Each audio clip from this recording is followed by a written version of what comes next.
શું સખી સ્નેહ મિલન આ રીતે પણ થઈ શકે? આજકાલ ગુજરાતમાં સૌથી સુંદર ટ્રેન્ડ કયો છે ખબર છે? ચાલ સહિયર મહિયરમાં. જી હા, એક જ ગામની બેન દીકરીઓનું સ્નેહ મિલન.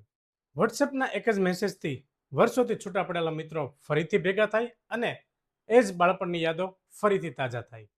પણ મને લાગે છે કે આ સ્નેહ મિલન માત્ર રમત ગમત, હાસ્ય અને ફોટા પૂરતું સીમિત ના હોવું જોઈએ, પણ એની સાથે સાથે કોઈ બહેન બીજી બહેનનો હાથ પકડે, બાળકોના સગપણની વાતો થાય, કોઈ બહેનને રોજગારીની તકો મળે અને સાથે સાથે કોઈ બહેનને માનસિક અથવા આર્થિક સહારો મળે, તો આ સ્નેહ મિલન કોઈ કાર્યક્રમ નહીં પણ સંબંધો અને મિત્રતાની એક સાચી ઉજવણી બની જાય.